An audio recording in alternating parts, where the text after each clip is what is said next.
Hello friend, જય શ્રી કૃષ્ણ. આજે આપણે રક્ષાબંધન સ્પેશિયલ 5 જ મિનિટમાં બની જાય તેવી જે માર્કેટમાં મોંઘી મીઠાઈ મળે છે તે ઘેરે બનાવીશું. તો તેના માટે આ રીતે મેં કપના માપથી આ મીઠાઈ તૈયાર કરી છે. તો આ રીતે 1 કપ કાજુના ટુકડા લીધા છે. તો આપણે મિક્સર જારની અંદર લઈ અને તેનો આપણે પાવડર તૈયાર કરવાનો છે. તો આ પાવડરને આપણે ઓન ઓફ કરી અને એનો પાવડર તૈયાર કરી લઈશું. તો આ ટુકડાને મેં અડધો કલાક અગાઉ ફ્રીજમાં રાખ્યા હતા. તમે ફ્રીજમાં રાખીને એનો પાવડર તૈયાર કરશો તો એકદમ સરસ પાવડર તૈયાર થશે. એને ચાળવાની પણ જરૂર નહીં પડે.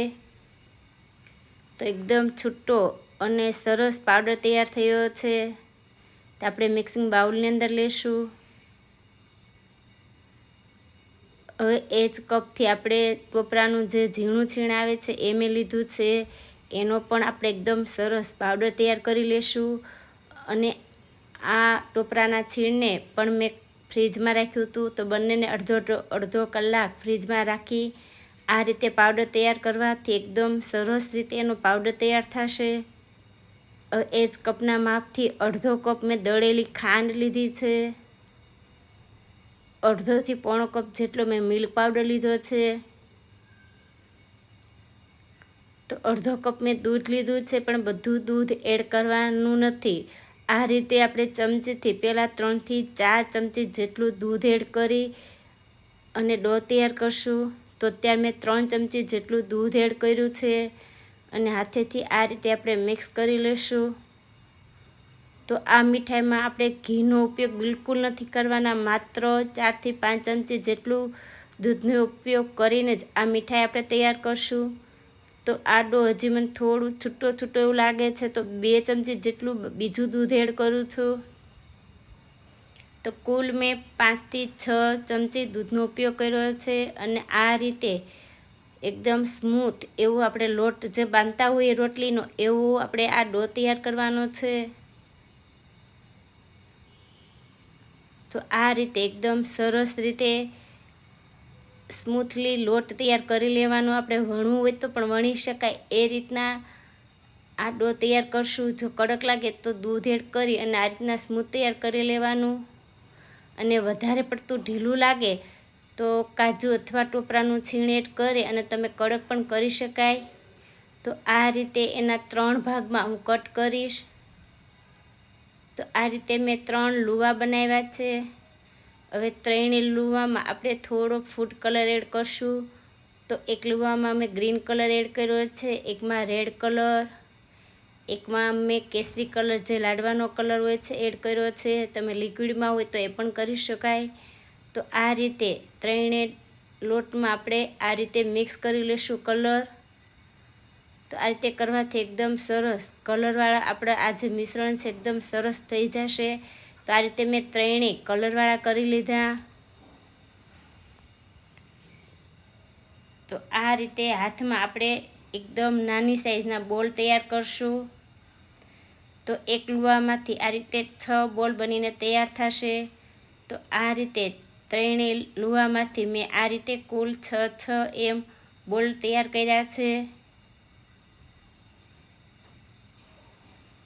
તો હવે આપણે આમાંથી મીઠાઈ તૈયાર કરશું.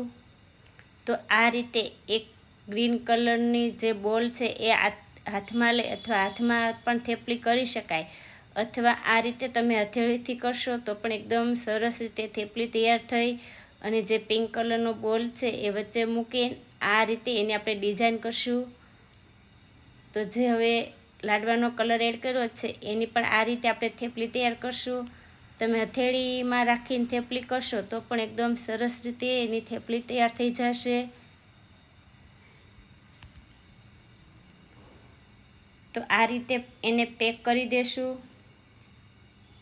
તો નીચેની સાઈડથી ઉપર આ રીતે એકદમ સરસ રીતે પેક કરી અને હથેળીના મદદથી આ રીતે એને ગોળ કરશું. એટલે જે આપણે 3 બોલ ભેગા કર્યા છે એ છૂટા ના પડે અને એકદમ સરસ એકાબીજા સાથે ચીપકી જાય. તો આ રીતે આપણે બાકીની મીઠાઈ પણ તૈયાર કરશું. તો બનાવવી એકદમ સરળ છે, એકદમ ઝટપટ બની પણ જશે. અને કંઈક યુનિક લાગે એવી અને ટેસ્ટમાં પણ એકદમ બેસ્ટ એવી આ મીઠાઈ એકદમ ઓછા પૈસામાં અને ઓછા સમયમાં બહુ ટેસ્ટ એવી મીઠાઈ બનીને તૈયાર થશે. તો આ રીતે મેં આ મીઠાઈને તૈયાર કરી છે. હવે આપણે અડધો કલાક માટે ફ્રીજમાં રાખીશું, અથવા તમે પંખા નીચે 1 કલાક માટે પણ રાખી શકાય. તો મેં અડધો કલાક આ મીઠાઈને ફ્રીજમાં રાખી છે. હવે આપણે આમના ફૂલ તૈયાર કરશું. તો આ રીતે ચપ્પુથી ઉપરની સાઈડથી આ રીતે આપણે એને કટ કરશું. તો આ રીતે 2 ભાગમાં કટ કરીને પણ તમે મીઠાઈની ડિઝાઇન આપી શકો, પણ હું આ રીતે 4 ભાગમાં કટ કરી અને મેં એનું ફૂલ તૈયાર કર્યું છે. તો આ રીતે કટ કરી અને એના હળવા હાથે એની કળી છૂટી કરવાની. તો આ રીતે બધી મીઠાઈ તૈયાર કરવાની છે.